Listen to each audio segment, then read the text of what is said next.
Buenas noches, amigas y amigos. Sí, no se asusten, hoy estoy yo, es que hace días que no había podido acompañarles. Rolando le dimos un poquito de vacaciones, está fuera del país en funciones de su cargo, así que vamos a estar trabajando nosotros hoy y mañana con ustedes.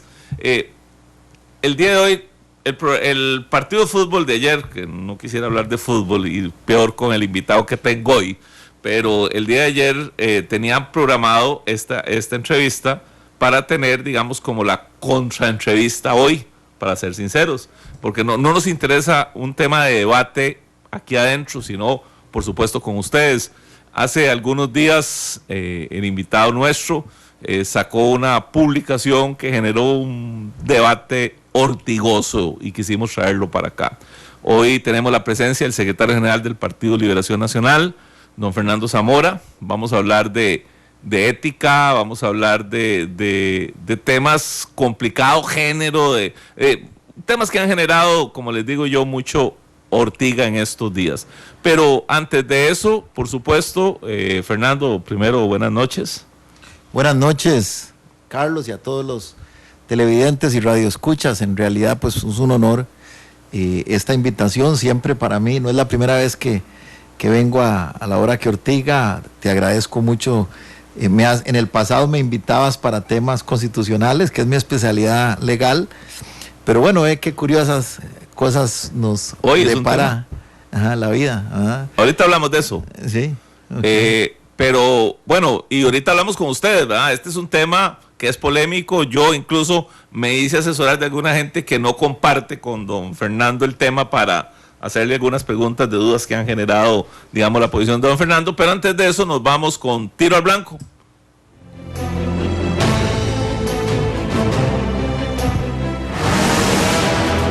Tiro al Blanco. Es tiempo de crear polémica. Es tiempo de palabras certeras. Esto es Tiro al Blanco.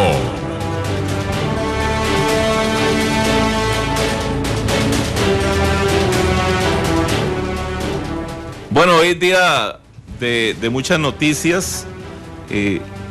Ayer a medianoche renunció el presidente de Guatemala, Otto Pérez Molina. Hoy ha asumido el señor Maldonado. Don Otto Pérez le han dado prisión preventiva, lo involucran en actos ilícitos. Y yo quisiera primero hacer un comentario de lo que yo conozco. Yo no tengo amistad con don Otto Pérez. Lo conocí en funciones de mi cargo cuando era vicecanciller de la República. Cuando a Otto Pérez lo designaron, la primera gran duda que nos nació en Centroamérica era un militar. Había ganado democráticamente, pero uno decía un militar, y sobre todo los costarricenses que siempre tenemos el resabio los militares, ¿verdad? Tuve la oportunidad de compartir y de conocerlo y verlo actuar en las reuniones de Centroamérica, escuchar sus propuestas de democratización de Guatemala, de fortalecimiento de las instituciones democráticas de Guatemala, de sus propuestas de lucha contra el crimen organizado en Centroamérica y sobre todo el narcotráfico. Tuvimos la oportunidad de tener el apoyo de Guatemala en momentos en que Costa Rica requería en Centroamérica un equilibrio, porque estaba absolutamente desequilibrado a favor de los grupos del ALBA. Y entonces uno, la verdad es que realmente yo tenía un impacto en ese sentido. Yo no sé, vuelvo a decir, no sé el tema de carácter personal y de los actos, eso lo juzgarán los tribunales. Yo tengo que decir lo que yo sé, y lo que yo sé es que yo vi a un presidente tratando de sacar adelante a Guatemala. Guatemala, que es un país que ha sufrido muchísimo, y ahora esperaríamos que el señor Maldonado, que por cierto, Fernando, lo escuché hoy y me pareció un caballero, incluso en ningún momento atacó a Pérez Molina, sino dijo: mire, don Otto decidió retirarse para defender su situación particular, y yo lo que quiero servir es a Guatemala. Hay elecciones el próximo domingo y yo no quisiera ser negativo, pero a mí me parece que todo esto, en vez de ayudar a la democracia de Guatemala, la va a afectar muchísimo. Y cuando yo veo que hay un candidato muy fuerte con un apellido de un amigo mutuo de nosotros, pero no tiene nada que ver con Daniel Valdizón, pero el apellido Valdizón, que puede ser presidente de Guatemala, yo digo, no será peor la cura que la enfermedad. ¿Qué piensa, don Fernando, de lo que está pasando en Guatemala? Mire, yo la primera vez que supe de Otto Pérez fue en un viaje también que hice a la ciudad de Guatemala. Recuerdo que Otto Pérez estaba enfrentando a Álvaro Colom, si no mal recuerdo era Álvaro Colom el candidato que enfrentó Otto Pérez originalmente. Y la campaña de Otto Pérez era una muy simple, casi que monotemática. Otto Pérez mostraba las vallas en toda Guatemala con su rostro, a la par de su rostro una mano, un puño cerrado, y decía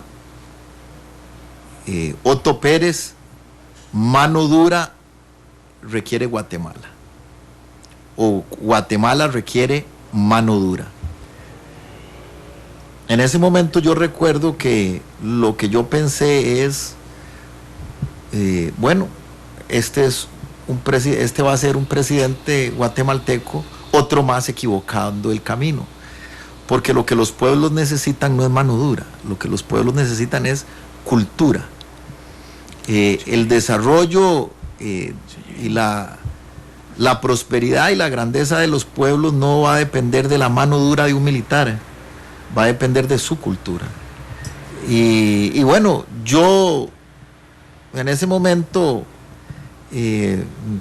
supuse que cuando Otto sí llegaba, no iba a ser necesariamente un hombre que señalara el camino correcto para Guatemala. Bueno, en esa ocasión ganó Álvaro Colom, estuvo, si no mal recuerdo, 4 años. A él le correspondió después triunfar. Primero perdió con Colom y después lo sucedió. Pero yo ya sabía que su camino no iba a ser la senda correcta. Un hombre cuya campaña monotemática es esa, mano dura, es un hombre que tiene el camino equivocado. Y bueno, el tiempo en aquella ocasión pues simplemente fue una reflexión interior. No estaba yo participando como ahora activamente de la actividad política, lo hacía simplemente desde la perspectiva del aporte intelectual y ya, y un poco ahí al margen con el partido, pero no protagonizando, y sin embargo por eso era una reflexión interior mía, pero ya lo sabía yo que la aventura de Otto Pérez no iba a terminar bien. Bueno, sí, lamentablemente, así que esperaremos qué sucede. Y otro de los temas trascendentes o importantes que ha salido en las últimas horas es el tema de los medios de comunicación colectiva en Costa Rica. Un medio escrito que tiene 1.825 millones de colones en pérdidas, más $250,000 mensuales en un proyecto que tienen. Aparece un medio de televisión con 1.500 millones de colones supuestamente de un proceso de una supuesta defraudación. Se habla, y esto nos lleva a dos cosas. Uno, la pérdida de legitimidad de los medios también, ¿verdad? Segundo, la peligrosa esencia de que esos medios puedan debilitarse tanto que hasta desaparezcan, lo que va a afectar a la democracia costarricense. O sea, los medios han sido un elemento esencial en la democracia costarricense, y la crisis que estamos viendo en los medios nos llena realmente de mucha preocupación. Correcto, porque son medios que han tenido una importante credibilidad en los sectores educados del país, medios que pues no han dejado de representar un equilibrio muchas veces frente al poder. Y por supuesto coincido con vos, Carlos, que es preocupante. Siempre la debilidad de los medios es tan preocupante como la debilidad de los partidos políticos. O sea, una noticia de que un partido político, como en el caso del PAC, por ejemplo, que sabemos que hace unos días se anunció de que era un partido literalmente en quiebra. Bueno, eso no es una buena noticia para la democracia, como no lo es tampoco que un medio importante, un medio que ha representado, o medios que han representado pues una voz de equilibrio muchas veces frente al poder estén en crisis, ¿verdad? Eso es una realidad. Bueno, aquí ya, ustedes pueden acompañarnos, 905-222-0000, en La Ortiga CR en Twitter, o La Hora que Ortiga en Facebook, porque aquí empieza a haber un montón de opiniones, pero ahorita entramos. Y hay otro tema, Fernando, que surge hoy en los medios y que tiene a la gente, pero así, indispuesta. Recope reconoce Recope, la Junta Directiva de Recope, la presidencia de Recope, el gobierno reconoce que gran parte de la plata que se cobra de impuestos a las y los costarricenses por gasolina, y por eso la gasolina de Costa Rica, a pesar de que aumenta en el mundo, disminuye en el mundo el precio del petróleo, en Costa Rica aumenta el precio de la gasolina. Y hoy Recope reconoce y dice que es que necesita pagar la convención colectiva con los trabajadores, los beneficios extras que tienen los trabajadores de esa institución, y por supuesto que uno dice, o sea, ¿yo por qué voy a pagar caprichos? Porque a veces son caprichos, porque no son los salarios, no, es los beneficios de alimentación, de taxi, de vacaciones extras, etcétera, los trabajadores de Recope. Bueno, Carlos, yo lo que creo es lo siguiente: ciertamente es una realidad que el Estado se ha convertido en un fin en sí mismo. Pues la gran crítica que le hacía Hobbes desde el siglo XVIII al Estado leviatán, en donde se concebía el Estado como un fin en sí mismo y que esa era una gran amenaza para las sociedades, decía Hobbes. Bueno, ciertamente parece que nosotros nos está alcanzando esa realidad. Parece que hay instituciones que se han convertido en fines en sí mismas. No, el fin ya no es el hombre, el fin ya no es la sociedad como tal, el hombre, el bien común, sino que el fin es el Estado por sí solo. Y eso pues obviamente es un sinsentido, porque el Estado simplemente es un instrumento para la consecución de fines de bien común. Ahora bien, también hay una realidad de que detrás de esas instituciones hay gente, hay funcionarios, hay trabajadores que muchas veces necesitan el trabajo. Lo óptimo, la solución óptima en circunstancias como esa es la adecuación de ese tipo de entidades estatales a las nuevas realidades.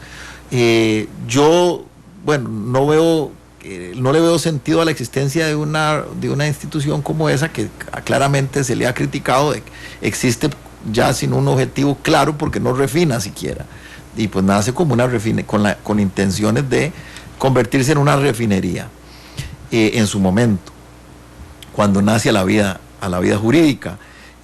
Yo lo que creo es que el reto de las energías limpias, de las nuevas energías, el reto de la revolución energética que este país debe implementar ya, me parece que... Sí, pero todavía no hablemos de Recope ni como institución, hablemos de las personas. Está bien que las personas necesiten salario, necesiten trabajo, pero ¿por qué una persona de Recope gana diferente a una persona del MOP o de cualquier otra institución?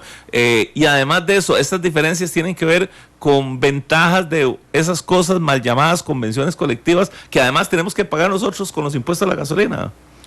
Sí, bueno, es cierto también que a la par del problema de que pues básicamente esas instituciones muchas veces han perdido el rumbo, han perdido el norte, además pues han habido abusos, ¿verdad? Son instituciones en donde muchos de sus funcionarios y de la gente que controla esas instituciones han abusado de ellas, y al final del camino pues se convierten en fines en sí mismas, ¿verdad? Entonces al final resulta que los funcionarios y las instituciones son el fin en sí mismo y no el objetivo para lo cual ellas nacieron, ¿verdad? Tenemos a don Arturo Fonseca de Nicoya, de Hilberto Escobar de Goicoechea y don Luis Rubio de Montedioca. Buenas noches, don Jorge. Buenas noches, Carlos. Hay una cosa que quería preguntarle a este señor como funcionario o alto funcionario del Partido de Liberación Nacional. ¿Qué tiene que ver el pueblo con que los partidos políticos se peleen o traten de llevar agua a sus molinos y se opongan a proyectos de desarrollo en una comunidad como Nicoya, el caso de la cárcel de Nicoya, que la ministra dijo que sí se hace la cárcel, y resulta que Marco Jiménez, el diputado, amigo de Carlos, dice que no.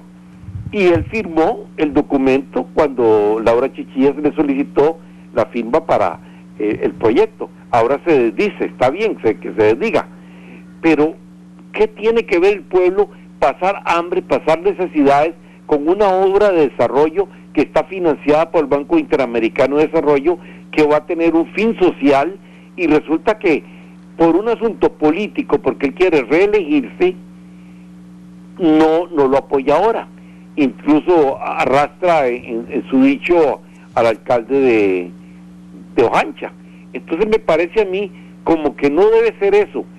Si bien cada partido político hace un proyecto de desarrollo que supuestamente piensa llevarlo a cabo, como hizo Laura Chichilla. Bueno, muchísimas gracias, don Edilberto Escobar. Buenas noches. Carlos, gracias. Buenas noches. Mire, hoy la política de nuestro medio se ha realmente removido con lo que pasó en Guatemala. Es un ejemplo que tiene que llamarnos a la reflexión como prueba, como pueblo, porque la verdad que no es posible que los gobernantes, si las cosas son ciertas, a como se ha publicitado por los medios internacionales, hagan lo que le han hecho al pueblo de Guatemala los últimos gobernantes. Y ese señor Pérez Molina esta noche va a descansar plácidamente en la cárcel por una torta más pequeña que lo de la trocha. Ahí se la dejo. Muchísimas gracias, don Luis Rubio, Montes de Oca. Buenas noches. Sí, adelante, don Luis. Bueno, yo quería participar en el sentido de que tanto se ha criticado esos arreglos que han llegado los sindicatos con diferentes instituciones del Estado, principalmente, porque en la privacidad no existe sindicato. Lo que yo quiero decir es que le oyen a los sindicatos, porque ya se sabe que los sindicatos pueden arruinar, como lo han hecho a las empresas. Entonces, en primer lugar, esto se ha hecho a vista de paciencia de los diferentes gobiernos que quizás hasta han apoyado ese asunto. Ahora yo me pregunto, ustedes dos son liberacionistas y no hay ningún problema, pero yo me pregunto cómo es posible que el señor Figueres se haya metido de nuevo en el Partido de Liberación y ya sea el presidente, y la verdad es que yo creo que no le hace ningún bien al Partido de Liberación. Muchísimas gracias, don Luis. Bueno, ahí algunos comentarios ahí en general, no sé si tiene que dar alguna opinión de comentarios. Todavía no estamos hablando con don Fernando Zamora, que tenemos hoy, secretario general del Partido de Liberación Nacional, sobre el tema que lo invitamos. Aquí estamos todavía en tiro al blanco, pero a mí me gusta cuando no está Rolando romper esquemas, y entonces hemos invitado a Fernando también a hablar de esos temas. No, gracias, Carlos. Bueno, me parece, se han habido expresiones y comentarios sobre diferentes temas. Yo lo que le puedo decir, bueno, por lo menos uno de los temas puntuales que se habló, que fue el caso de la cárcel de Nicoya, que es un proyecto ciertamente de la administración de doña Laura. Yo lo que puedo decir es que, bueno, me parece, conozco a Marco Jiménez, uno de nuestros alcaldes. Sé que Marcos es un funcionario probo, es un funcionario serio, es un hombre que tiene una trayectoria de servicio a su comunidad intachable. Y bueno, también sé que como político, alcalde, está sujeto a una serie de presiones que muchas veces son duras de resistir. Y bueno, un político tiende frente a estas situaciones muchas veces ciertamente a cambiar de criterio. Yo me imagino que Marco ha cambiado su criterio en función de las presiones de la población, que hasta donde tengo entendido sí ha habido una fuerte presión de parte de la población nicoyana porque allí no se colocara el centro carcelario, ¿verdad? Entonces, pues si se quiere, es una reacción comprensible de un funcionario Tenemos a don Gerardo Morales de San Joaquín y don Ricardo Herrera. Ahí paramos un poquito las llamadas, porque después para seguir en el programa. Adelante, don Gerardo. Muy buenas noches y un saludo para ustedes y especialmente para usted, don Carlos, que aunque no soy liberacionista, siempre lo he admirado. Ahora que escucho hablar de ética y moral y de todo, viera que me puse hoy a analizar qué ética y qué moral tienen los diputados para hablar de los pluses salariales, que también yo estoy a contra de eso, donde hoy escuché los millones que gastan en bebidas y alimentos de sus señores. Entonces yo me pongo a analizar qué moral tiene el señor diputado Gut y los demás compañeros, donde hay muchos que carecen de comida, ellos hacen grandes banquetes. Entonces, muy poca moral tienen los señores diputados. Muchas gracias. Muchas gracias, don Gerardo. Don Ricardo Herrera de Santana. Sí, buenas noches, Carlos. Bueno, yo honestamente creo que estamos viendo un momento histórico importante. Yo creo que llegó la hora tanto de la reforma fiscal como realmente de entrarle al tema del empleo público. Y yo lo que quisiera saber es realmente cuál va a ser la posición de Liberación Nacional en esta discusión, si van a promover un proyecto de ley para acabar con todas las cosas que no hacen sentido, que van más allá del salario, entendiendo que hay un tema de empleo que hay que proteger y que tampoco se trata de generar desestabilidad creando desempleo, pero sí eliminando todo lo que no hace sentido que mencionaban vos, Carlos. Quisiera saber cuál va a ser la posición de Liberación en el tema de la discusión de la ley de empleo público. Gracias.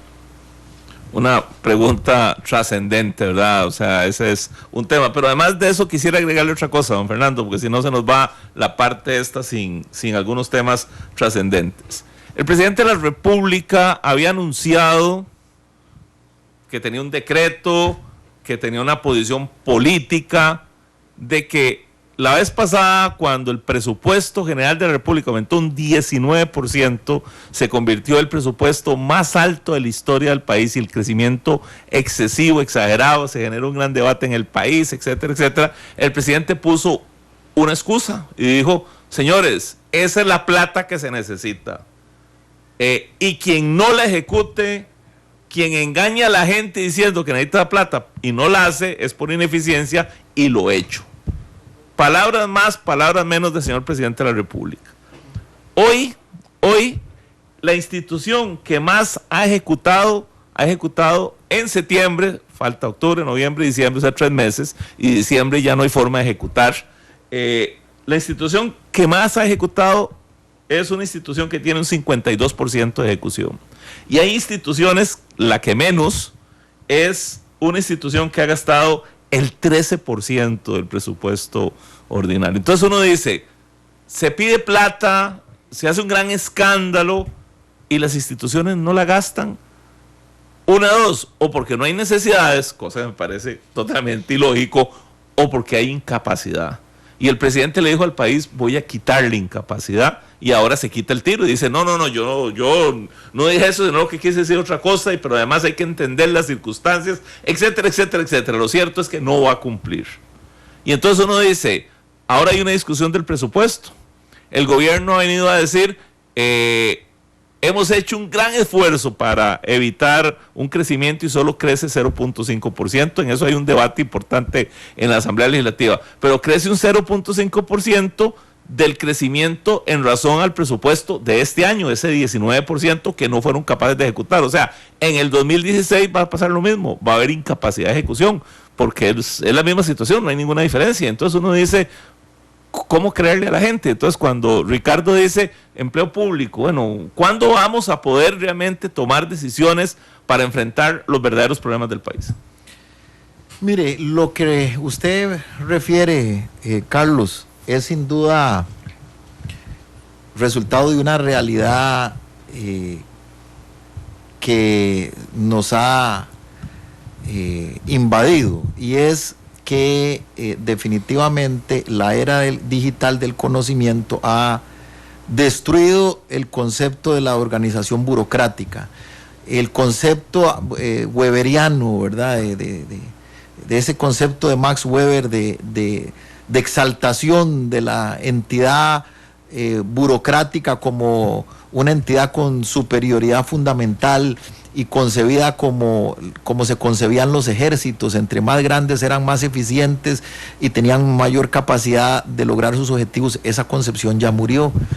Ese es el punto. Las burocracias, las grandes burocracias ya no son capaces de resolver los problemas de la sociedad, ya no son capaces de cumplir con las expectativas. Vivimos épocas en donde lo que se requiere son formas de organización diferente para resolver los problemas de la comunidad, formas de organización horizontalizadas, locales, descentralizadas, reticulares, o sea, en redes, como son las empresas que hoy están triunfando en el mundo. O sea, lo que estamos viviendo es el colapso de la era industrial, que es el colapso de la era burocrática, y le estamos dando paso a la era digital del conocimiento, de las empresas en redes, de las empresas descentralizadas, de las empresas que desarrollan sus actividades sobre la base de la especialización de una función, una pequeña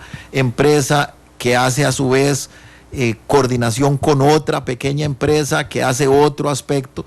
Y entonces vemos, por ejemplo, que una maravilla como un teléfono celular muchas veces es el resultado de la interacción de un montón de pequeñas empresas o de empresas en red que finalmente dan ese resultado. O sea, ese tipo de empresas hicieron colapsar grandes monstruos empresariales como la IBM o la GBM, qué sé yo.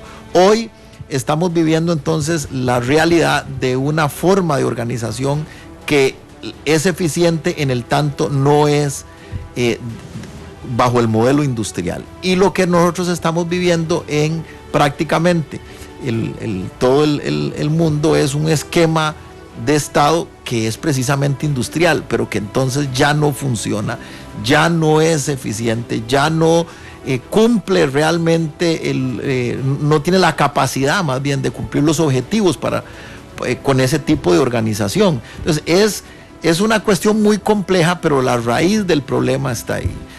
No, con ese esquema de burocracia, con ese esquema, esa concepción de gran industria burocrática, nosotros no vamos a resolver los problemas del país. O sea, van a seguir subejecutando, se va a seguir existiendo ineficiencia, sí, pero Fernando, porque es una cuestión del modelo. El modelo es lo que está. Pero bueno, el presidente de la República, el presidente de la República dijo algo. Dijo, quien no cumple va para afuera, ¿eh? Y ahora cambia. Pero además de eso, a la par de eso, dice que Liberación Nacional hizo un montón de actos de corrupción en el gobierno pasado, hizo todo un escándalo los 100 días y después no los demostró. ¿Qué hace Liberación en esos casos? Sí. O sea, ¿cuál es el papel de la oposición más grande del país frente a hechos en donde primero el presidente le echa los clavos de todos los males a Liberación Nacional y cuando viene él a ejecutar o a asumir posiciones no las cumple? Sí, bueno, es una incoherencia política de parte de él. Obviamente, si él sostenía su palabra, él debía pedir la renuncia a todo su gabinete, porque fueron todas las instituciones con un alto grado de subejecución. Entonces, pues a él lo que le quedaba era o desdecirse o revertir lo que había dicho y no ser coherente con lo que había dicho, o pedirle la renuncia a todos sus ministros. ¿Fue una ingenuidad? Bueno, me parece que más que una ingenuidad fue tal vez una falta de experiencia, por un lado, en relación a lo otro que usted refiere, que es la crítica que él le hizo a los gobiernos de Liberación, sobre todo al gobierno de doña Laura, en el sentido de que eran gobiernos corruptos. Y bueno, ahí me parece que hubo pues sin duda una pequeñez de espíritu, porque al final del camino pues se ha demostrado de que las grandes denuncias que él hizo para el acto de los 100 días de gobierno, pues ninguna de ellas era tal, ¿verdad? Y mucho menos decir que el gobierno de doña Laura había sido un gobierno corrupto. Vamos a ver, hay gobiernos corruptos y hay gobiernos en los cuales hay actos de corrupción. Gobiernos en los que hay actos de corrupción prácticamente son todos. Me parece difícil que exista un gobierno en la historia, salvo tal vez democracias ya demasiado avanzadas como las democracias nórdicas que ya tienen una gran cultura, esos son países de una gran cultura, pero en estos países latinoamericanos y en los países en donde todavía nosotros no contamos con niveles culturales como los que se cuentan en los países nórdicos, difícilmente, Carlos, vamos a hablar de gobiernos que salgan incólumes en actos de corrupción. Pero eso es diferente a decir que son gobiernos corruptos. O sea, indudablemente ningún gobierno de liberación ha sido un gobierno corrupto. Han sido gobiernos en donde han habido actos de corrupción, como recientemente hemos visto que sucedió un acto de corrupción en este gobierno en una de las aduanas, que detuvieron a uno de los jerarcas nombrados por don Luis Guillermo porque facilitó el robo de un furgón con 400 millones en mercadería. Bueno, eso es un acto de corrupción. No por eso vamos a decir que este es un gobierno corrupto como tal, de una naturaleza corrupta. Igual el gobierno de doña Laura o el de don Oscar o los anteriores gobiernos de liberación, jamás podríamos calificarlos de gobiernos con una naturaleza corrupta. Son gobiernos en donde han habido actos de corrupción como en todos los gobiernos de la historia nacional, ¿verdad? Pero creo que hay que ser magnánimo a la hora de enfrentar a los antecesores. Bueno, nos vamos a un corte y regresamos a Fuego Cruzado con don Fernando Zamora, secretario general del Partido de Liberación Nacional, para hablar de un tema específico que tiene que ver con la ética y la política. Fuego Cruzado, la entrevista con la opinión.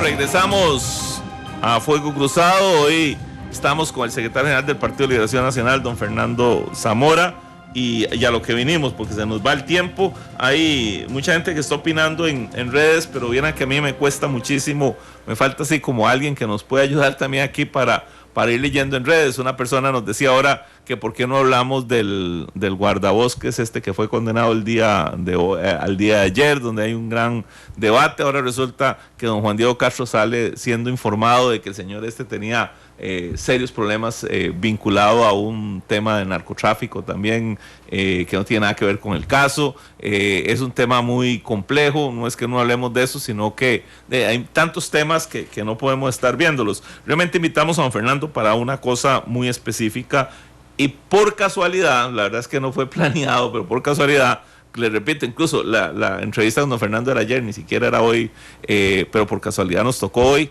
y hoy se reúne la Corte Interamericana de Derechos Humanos para ver el caso de Costa Rica con el tema del FIP, y antes de que se reúnan, minutos antes, el presidente de la República anuncia la presentación de un decreto para hacer vigente el FIP en Costa Rica, fecundación in vitro, fertilización in vitro, y nos llama la atención varias cosas, don Fernando. Primero, usted escribió un artículo hace algunos días en el periódico La Nación que generó un debate, una polémica dentro del Partido de Liberación Nacional, fuera del Partido de Liberación Nacional. La gente empezó a decir que usted era así, algo así como Pedro Picapiedra, ¿verdad? O sea, que se había ido hacia atrás, que no estaba viendo las realidades modernas, y uno de los temas era ¿verdad? El tema era el FIP. Ahora el presidente dice que elaboran un reglamento, pero por otro lado dice que es un borrador, es un reglamento que va a ser sometido a consulta. O sea, es un borrador porque no es un reglamento ya formal, sino que es una propuesta de reglamento que van a consultar a varias instituciones, incluyendo al Ministerio de Salud. Y hace algunos días el presidente de la República deja en claro y se hace público de que el ministro de Salud no conocía el decreto que le están consultando ahora. O sea, y uno dice la máxima autoridad de salud del país. De acuerdo a los primeros datos, el decreto permite que cualquier mujer mayor de edad, soltera o con pareja, acuda a la técnica reproductiva con algunos requisitos, que es como ser infértil y haberse sometido a otras técnicas menos invasivas, y pareciera que propone el tema de 2 embriones que podrían ser fecundados. Y entonces aquí van 2 preguntas. Uno, ¿qué le parece el decreto? ¿Usted es constitucionalista? ¿Puede eso por decreto? ¿Qué va a pasar en los próximos días? Pero al otro lado, le pregunto a Fernando Zamora, que no le voy a preguntar al secretario general de Liberación Nacional. en este caso, lamentablemente para don Fernando, cuando don Fernando habla el secretario de Liberación Nacional, ¿verdad? Entonces, a veces la gente no entiende que don Fernando Mora tiene también derecho a dar sus opiniones, pero bueno, pero por otro lado, la gente también entiende que si don Fernando lo dice el secretario general de Liberación Nacional. De eso, usted aceptó ser secretario general de Liberación Nacional y no puede salirse de ese escenario. Entonces, ¿por qué ese artículo? ¿Por qué el tema del FIP en este momento, o cómo vemos el tema del FIP en este momento dentro de ese escenario que está planteado y dentro de su opinión o su posición personal y profesional y política? Sí, bueno, lo primero que te puedo decir en relación con el tema de la fecundación in vitro, ya que me preguntas en mi condición de abogado constitucionalista, en mi condición personal, pues yo lo que te puedo decir es que me parece que un decreto de ese tipo no es procedente porque usted sabe que la fecundación in vitro es un tema en donde se ve involucrada la vida. La vida no puede ser regulada vía decreto si no es que antes ha sido regulada o ha sido legislada, ¿verdad? El decreto puede nacer de una legislación, pero el decreto no debería nacer sin una legislación previa que regule o que ampare ese decreto. Entonces, lo primero que yo le puedo decir en mi condición de constitucionalista es que ese decreto sin un sustento legal, o sea, sin un sustento o sin un amparo en la ley, pues no es procedente, es un decreto inconstitucional. Bueno, y en relación a la otra pregunta que usted me hace sobre mi artículo, bueno, yo lo que le puedo decir es que yo llevo, no sé, 10, 12 años, bueno, escribiendo libros prácticamente desde que recién me gradué. Mi tesis fue publicada, mi tesis doctoral, y a partir de mi tesis doctoral, cuando se publicó mi tesis doctoral sobre el militarismo y el Estado constitucional, hice 3 libros más. O sea, yo he sido escritor de prácticamente toda mi vida profesional. Tengo de ser escritor de artículos de opinión sobre temas constitucionales y de temas culturales de prácticamente, no sé, 10, 12 años de hacerlo. Y bueno, eso siempre lo he hecho y es pues un derecho que siempre creo que me cabe como ciudadano. En todo caso, se me ha criticado también en el sentido de que, bueno, de que siendo secretario general del partido, yo debo ser coherente en mi pensamiento con la socialdemocracia, que es la ideología del partido que represento. Bueno, yo estoy absolutamente convencido de que todo lo que yo escribo es coherente con la socialdemocracia. Eso por un lado.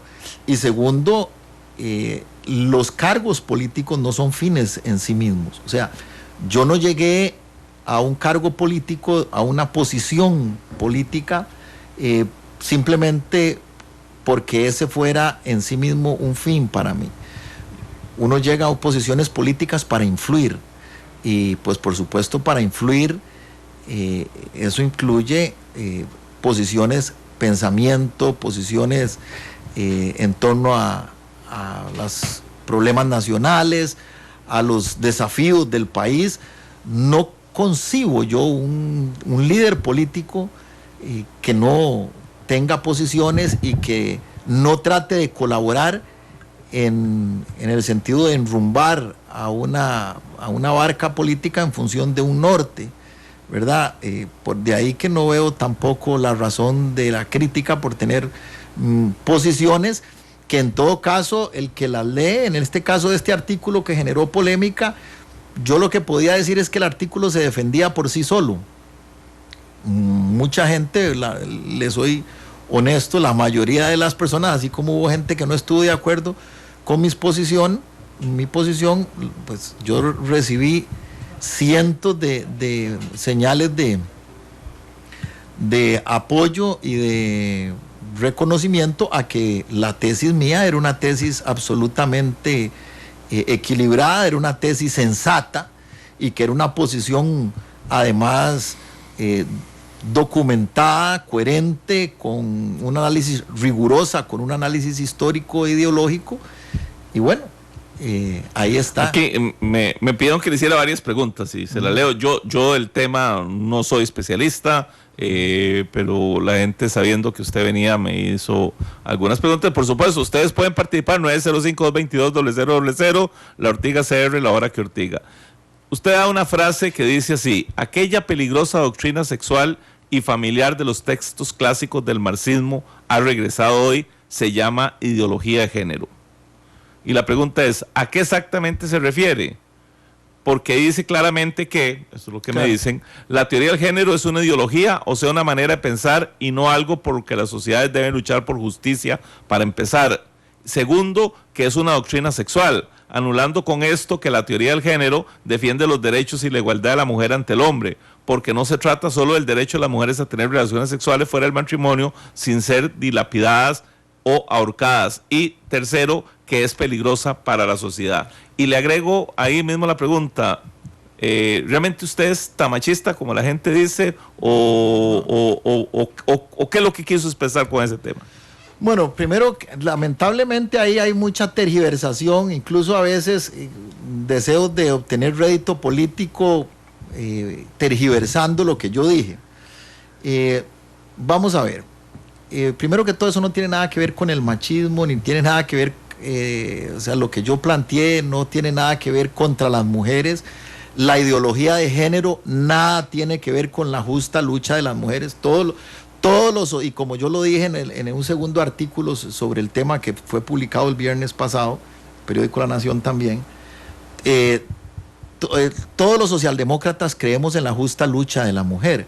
De hecho, yo hice algo que no es usual como secretario general, y es que de las 31 plazas posibles del secretariado ejecutivo, y usted como miembro del directorio, Carlos, es testigo de eso, yo nombré 16 mujeres. O sea, eso es algo que usted sabe que no es usual en Liberación Nacional. O sea, que por supuesto, yo, si hay algo que lo menos que tengo es de machista, como se ha querido endilgar, porque yo defienda posiciones que van contra la teoría marxista del conflicto de los sexos. Vamos a ver, el manifiesto comunista y la obra de Federico Engels sobre la familia, se llama El origen de la familia, la propiedad privada y el Estado, sostenían que la familia debía ser, el marxismo sostenía que la familia debía ser una institución, era una institución burguesa que debía ser suprimida, porque ellos aplicaban el mismo método de análisis de conflicto, lo que se llama en filosofía marxista la dialéctica, el mismo método de conflicto que se aplicaba a la lucha de clases, se aplicaba a lo que ellos llamaban el conflicto histórico milenial de los sexos. Entonces, ellos, básicamente el marxismo lo que sostenía es que la familia era un campo más de la lucha, ¿verdad?, dialéctica.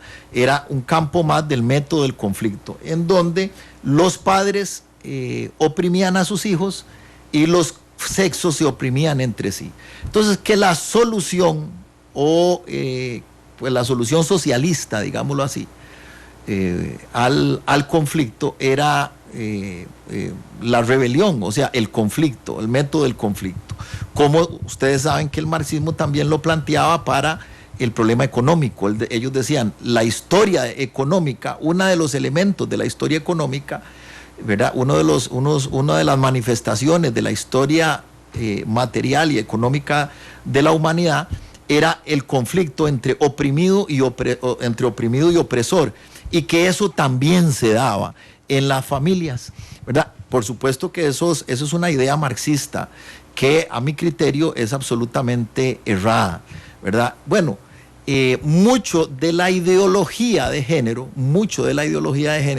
tiene una derivación, no es única, pero su raíz está en el marxismo, porque la ideología, no la lucha, y entiéndase bien, no la lucha sana de la mujer por alcanzar una posición en la sociedad, por protagonizar en la sociedad, por mejorar sus condiciones de vida. Eso no tiene nada que ver. Yo lo que critiqué fue la ideología de género que utiliza ese mismo método marxista de conflicto y lo traslada a la sociedad moderna, y entonces establece buena parte, no todo, porque la ideología de género pues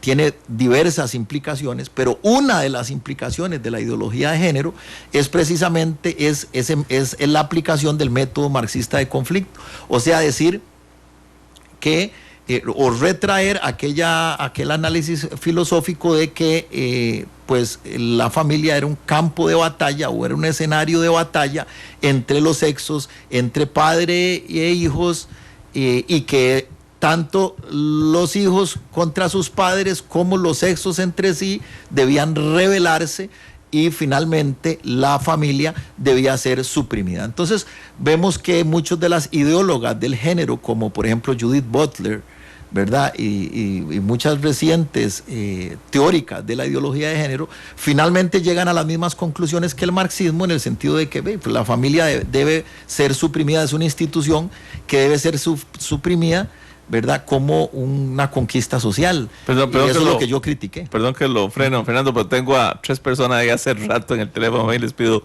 disculpas, pero este es un tema apasionante en donde más bien se nos va a ir el tiempo sin terminar las preguntas. Pero eso es lo que yo critiqué, o sea, yo no critiqué otra cosa. Me han puesto a decir cosas que yo no dije, que no tienen nada que ver con lo que dije. El artículo se defiende por sí solo y es claro, ¿verdad? Ningún sentido lo que me han dicho puesto a decir. Don Gerardo Barrantes, don Álvaro Hidalgo, don Luis Rodríguez. Buenas noches, don Gerardo. Buenas noches, don Carlos. Mire, quisiera referirme más que todo al asunto de las instituciones públicas, las empresas públicas, los empleados, las llamadas gollerías. A usted le duele mucho contribuir para los sueldos de los empleados de Recope y otras empresas. No para los sueldos, para las gollerías. Es que depende. Yo le voy a decir algo. Mire, yo tengo entendido que primero que todo, estos empleados que reciben altos sueldos generalmente pertenecen a empresas del Estado que producen sus propios recursos, no están cargados al presupuesto nacional. En todo caso, tengo entendido que lo que se paga del presupuesto nacional es más o menos un 15%.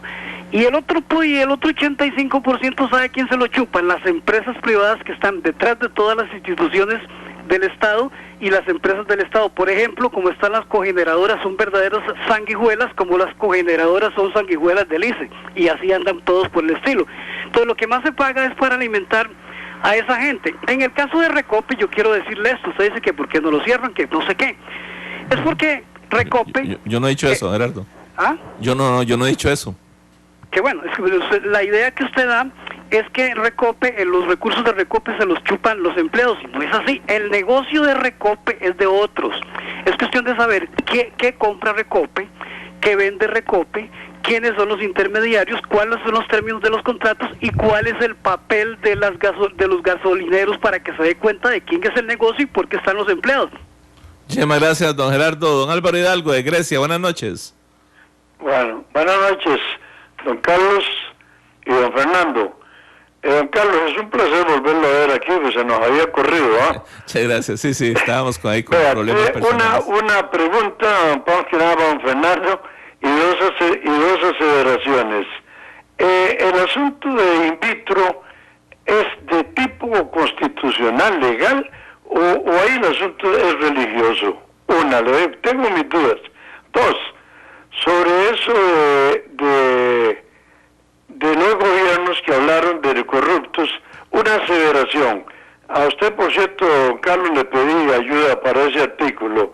Desde el año 40 hasta doña Laura, yo hice un historial de los gobiernos, y uno de los fenómenos que llevo es que nunca un presidente de Costa Rica ha sido enjuiciado y condenado en su gestión administrativa. Ninguno.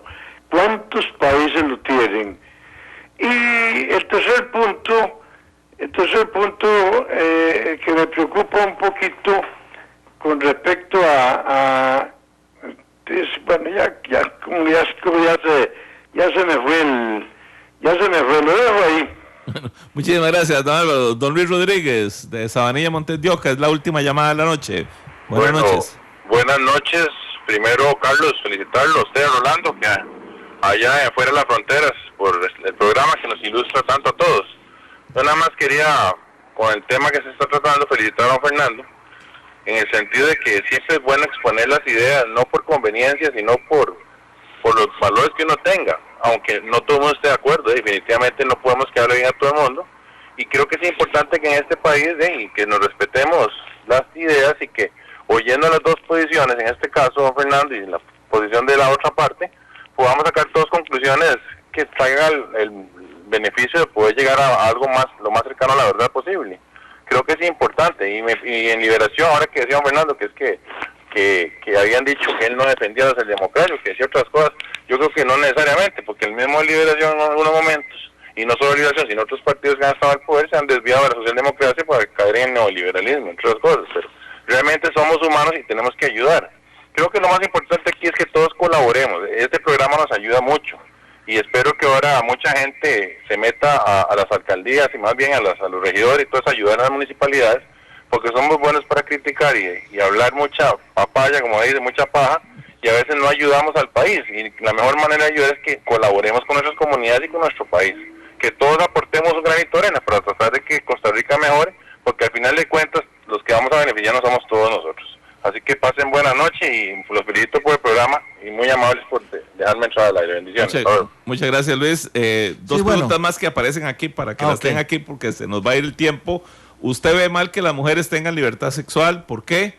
¿Acaso las mujeres están diseñadas solo para parir y quedarse en la casa inculcando valores familiares? Y la otra pregunta que tengo aquí es, ¿usted ve mal que haya guías de educación sexual en los centros educativos?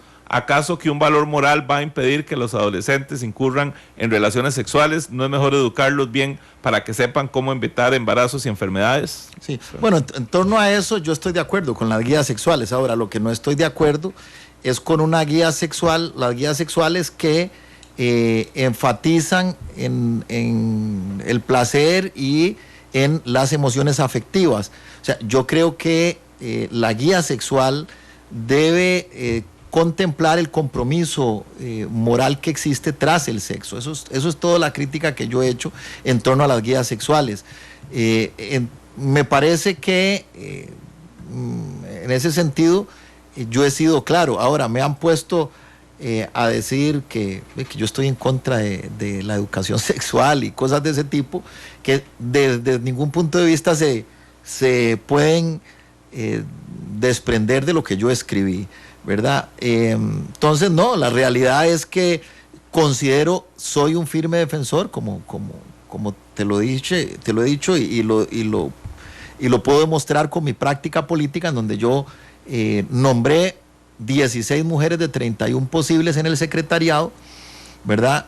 Soy un firme defensor de las conquistas de políticas sociales, culturales de la mujer. Lo que pasa es que me parece que la teoría, o sea, ese análisis desde una perspectiva o esas conquistas a partir de la perspectiva de la ideología de género, que es una perspectiva de conflicto, lo que hacen más bien es, por el contrario, afectar la verdadera el verdadero desarrollo cultural de la mujer. Nótese que mi criterio y mi análisis fue en el sentido de que el avance de la mujer debe ser como producto de la cultura, no del conflicto. Ese es básicamente mi posición, ¿verdad? El avance de la mujer y Liberación Nacional ha sido claro defensor de esa tesis, tanto así que recordemos que la ley de igualdad real de la mujer en el gobierno de don Oscar Arias y todas las conquistas que ha tenido la mujer en gobiernos de liberación nacional no ha sido como resultado de conflicto. A mí no tuvieron que hacerme un conflicto para nombrar 16 mujeres de 31 posiciones, porque debe ser el resultado de la cultura, no el resultado de un esquema marxista de conflicto, que es lo que plantea la ideología de género. Eso es básicamente mi posición, ¿verdad? Bueno, se nos fue el tiempo, don Fernando, muchísimas gracias. Además, yo le agradezco la valentía con que defiende sus argumentos, sus tesis. Nos quedamos como a medio palo, ¿verdad? El tema es muy complejo y nos lleva, por supuesto, mucho más tiempo, pero esperamos tenerlo pronto, ya no solo para hablar de eso, sino para hablar ya de política electoral que se avecina rápidamente en los próximos días. Muchas gracias. Muchas gracias a usted, Carlos. Bueno, le recordamos que mañana tenemos un programa especial. Espero que no me fallen los tuiteros, ¿verdad? Habíamos hablado, por lo menos 3 de ellos nos habían dicho que venían. Mañana queremos tener gente que ha estado en el programa participando, los tuiteros, hablar aquí con nosotros, ¿verdad? Teacher Josué, entiendo que Micael Cael, y el otro nombre no me acuerdo, sé quién es, pero no me acuerdo cómo se pone él en el Twitter. Esperaríamos tenerlos mañana acompañándonos aquí en La Hora que Ortiga. Les agradecemos mucho. Rodolfo Chacón y Mayra Alfaro allá en Canal 2, Esteban Cubero y Marquito Ramírez en Radio Monumental, Rigoberto González, María Pozo, Rolando González y Carlos Roversi. Nos despedimos y nos encontramos mañana. Buenas noches y feliz fin de semana desde ya que arranque con todas las vibras positivas para todas y todos ustedes.